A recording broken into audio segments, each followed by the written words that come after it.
Our top story, ladies and gentlemen, the Chief Justice of India is fuming at the Bar Council of India today, and for good reason. This is what has happened. The National Academy of Legal Studies and Research, that's NALSAR, based in Hyderabad, is one of the country's premier law universities. Getting into this university requires years of preparation, a tough entrance exam, and a highly competitive rank.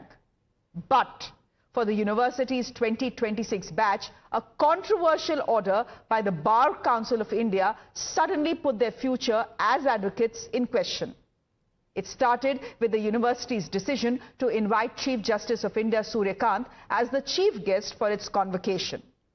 Now, that invite was met with resistance from students who objected to the CJI's presence over his response to the CJP Jantar Mantar protest. He had famously refused to intervene or say anything on the police excesses that had happened there. 2 days after this, the Bar Council of India steps in, directing the state bar councils not to enroll the entire 2026 batch of the NALSAR University as advocates. They also sought details of those who had initiated or organized or mobilized the campaign against the Chief Justice of India in the NALSAR campus. Of course, then came a U-turn once social media started criticizing the move. Within hours, the BCI, that's the Bar Council of India, withdrew the order and said that the vast majority of students were innocent and therefore they should not be punished. Listen in to what the Bar Council of India Chief Manan Kumar Mishra is telling Times Now. There are now demands for his resignation. It was a hasty order. It was not implemented because within 30 minutes of its issuance, it was withdrawn. It was modified and then withdrawn.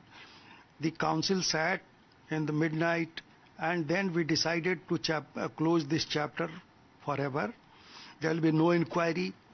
There will be no punishment to any student. They are free to get enrolled in any of the state bar council of their choice. Therefore, an order which was never implemented, it was never executed. There is no value of such order. Because the council realized, the seasoned members are there. I also realized that no, there should be no punishment. Rather, there should be, the purpose is to protect the interest and privileges of the students, the law students. They should not suffer. That change of heart only after much online criticism. Well, the entire controversy played out in just 3 days, ladies and gentlemen. It started with a letter from NALSAR students objecting to the CJI's invitation to their convocation. Outrage stemmed from the fact that the Chief Justice of India had declined an urgent hearing and refused to view video footage regarding police action and police excesses at Jantar Mantar, saying famously, don't waste our time and don't waste your time. We are not interested in the videos. We don't have time to watch them. This is what the Chief Justice of India had said. By August 13th, the Bar Council of India had moved to block students' enrollment for opposing the CJI's presence. But within hours, that order, as you know, was withdrawn. Now, the U-turn may have put the order to rest, but the controversy is far from over. From students and activists to political leaders, there has been sharp outrage over the BCI's original move to bar the entire batch, the entire 2026 batch from enrollment. In fact, senior advocate and Supreme Court Bar Association President Vikas Singh also raising questions over the legality of the order. Take a look. This is only showing that he's trying to be more loyal than the king. He's only trying to show that he is just there to please people rather than work as a regulator. And it's very disturbing the way he has done this kind of a thing. जो decision BCI का था वो गलत था, harsh decision था, illegal decision था, and I am very happy to see कि वो डिसीजन उन्होंने रोल बैक किया है. ये स्टूडेंट्स कुछ ही दिनों में हमारे कोलीग्स होने वाले हैं बार में, और इस किस्म के हार्श डिसीजंस और जल्दबाजी में लिए गए decisions are not correct. Now, much to the Bar Council of India's embarrassment, they are not just facing backlash from students and advocates, but a major rebuke came from the Chief Justice of India himself. Chief Justice Surya Kant has made it very clear that the students have the right to peacefully express their views and has questioned the need for action against them. In fact, the Chief Justice of India has also said that the BCI had absolutely no business issuing such an order. He also said the matter was between him and students.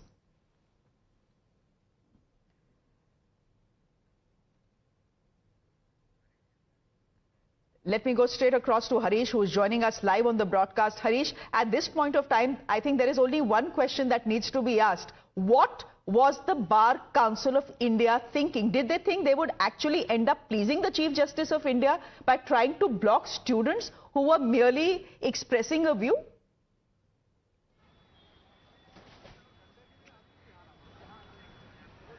Yes, that's right, Shreya. In fact, the Bar Council of India chairman Manan Kumar Mishra, while speaking to our two times now, has said that the issue he sought to, the decision in fact was taken in a very hasty manner, but after the members have spoken, decided to withdraw the order. But then he thought that the curtains are drawn on the entire issue. In fact, we just heard Senior Advocate Vikas saying, the Supreme Court Bar Association President, criticizing Manan Kumar Mishra. He wanted to be more loyal than the king. In fact, the Bar Council of India chairman thought that the issue is over. But at 10:30, when the Chief Justice bench assembled, the issue had just become bigger.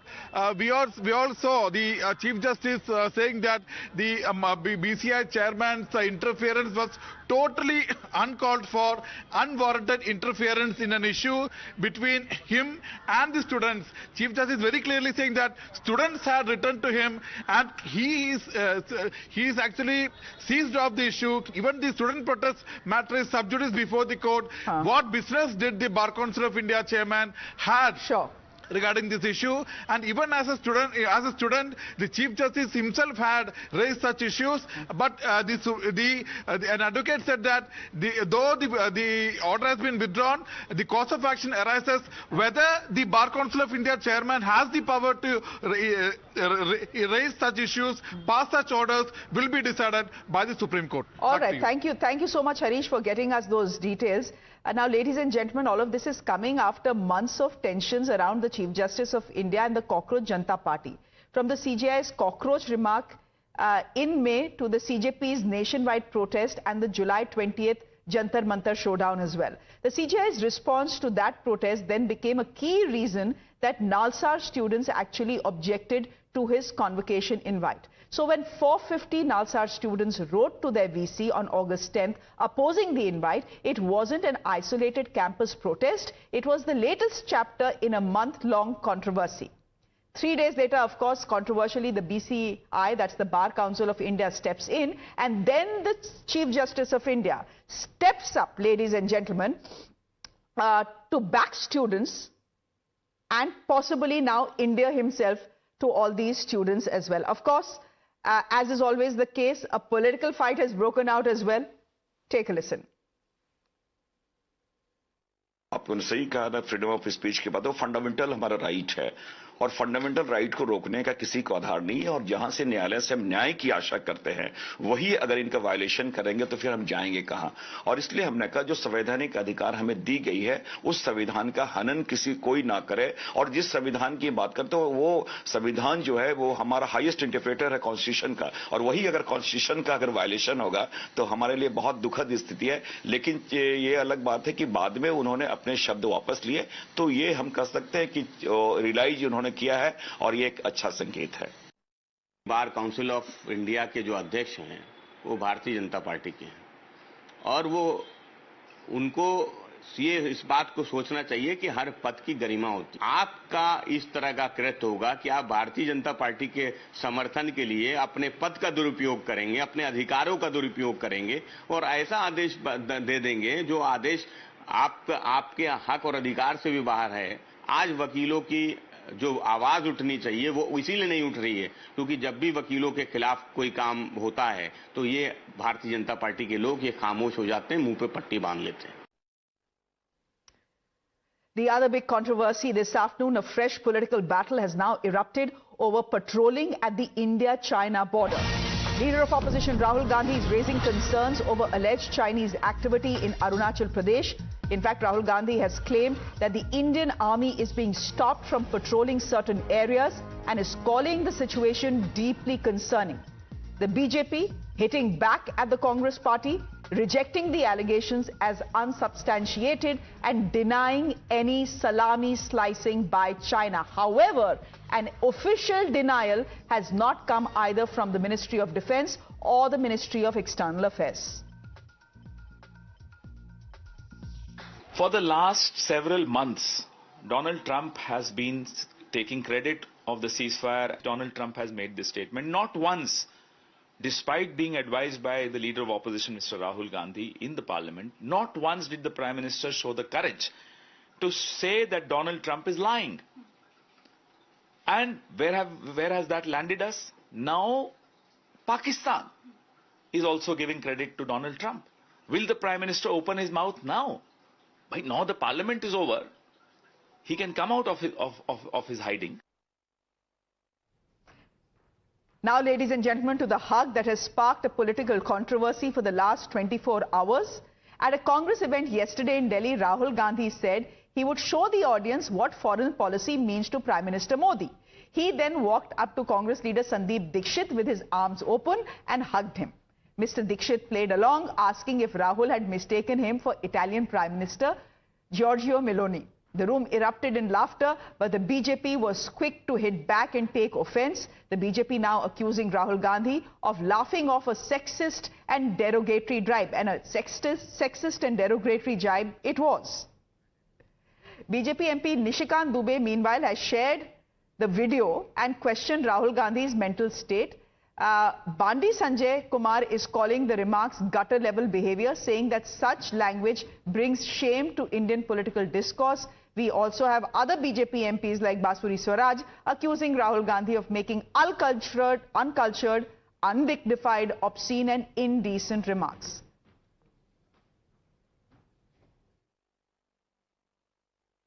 Rahul Gandhi has lost his mental semblance.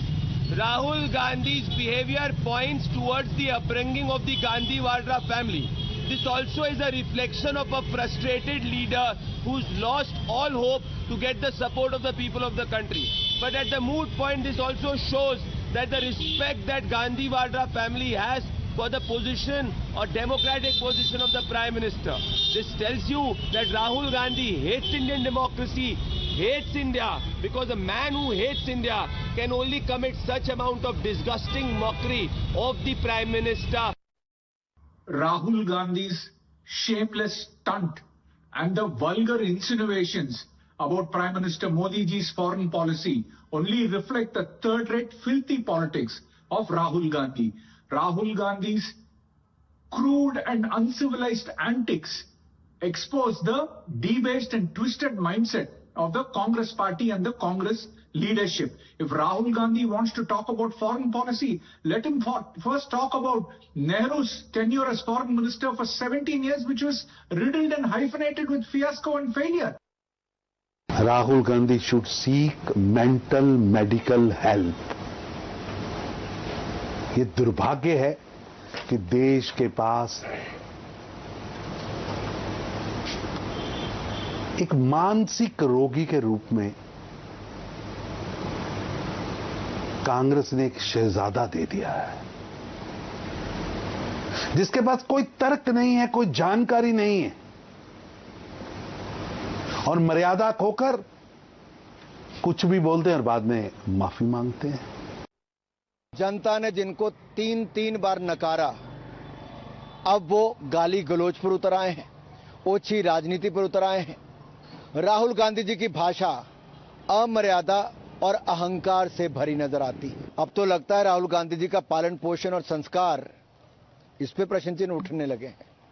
Congress की मानसिकता उजागर हो रही है। महिला आरक्षण का कांग्रेस विरोध क्यों करती है, ये दिखता है।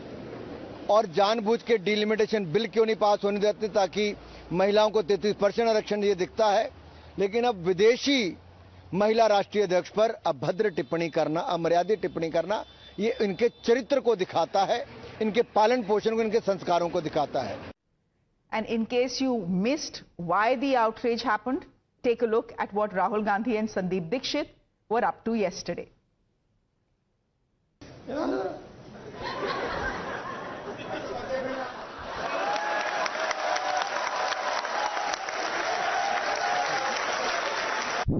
एक चीज पूछ सकता हूँ? मिलनी समझ के तो नहीं पकड़ा था? I have not reached there yet.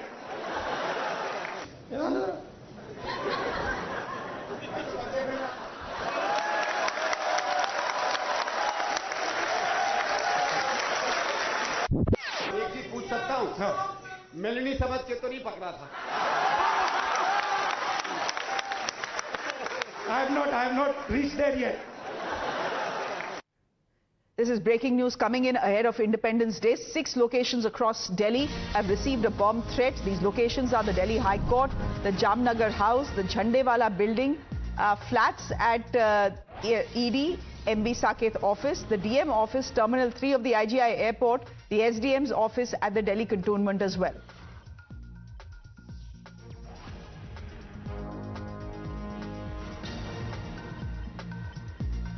Straight across to Priyank, who is joining us on the broadcast. Priyank, where are these threats coming from? Who has received these threats? See, Shreya, there have been multiple, sources through which the email has been sent. One email was sent to the Delhi High Court, following to which there have been several protocols which has been followed. That particular email has been mentioning that there will be bomb attack which will happen not only at the Delhi High Court but the District High Court till 3:11 today. And they have also mentioned that there will be an attack on the Red Fort, and that supposed to be coming out from the Khalistan back terrorists who have been sitting on the phone wall, and through VPN they have been sending this particular mail. That's why the agencies are trying to locate the IP address of this particular mail. There's a second set of threat which has been received by the Delhi Fire Services, which is considering the Jamnagar House, the IGI airport, and 3 to 4 more locations. SOPs are being followed, but so far there's nothing untoward which has been found. A day before 15th of August, this is considered as a major threat, and the authorities are taking every bit of information which is coming either through social media platform or the emails or the calls at a very serious manner. All right, we'll leave it there for the moment. Thank you very much, Priyank, for joining us with those details. Security in and around Delhi, of course, stepped up ahead of celebrations tomorrow. Thank you very much. There's more news coming in, ladies and gentlemen. This is breaking news coming in. The government today has notified 40 questions, including one about the respondents' case for the population enumeration and the second phase of the census 2027. It begins in Ladakh, as you know, and snowbound areas of Jammu and Kashmir, Himachal Pradesh and Uttarakhand on August 17th. For the rest of the country, the population enumeration will be conducted on February 2027. So the MHA now notifying census questions, and for the first time since independence, a question of caste has been included as well. Now, this caste data will be collected beyond the SC, ST, but there are Congress netas who are raising doubts on the intent of this notification. But the notification is keeping caste questions open-ended, is what the Congress is saying. They are raising doubts over open-ended questions, asking for pre-prepared state-wise list, the Congress citing examples of Bihar and Telangana as well.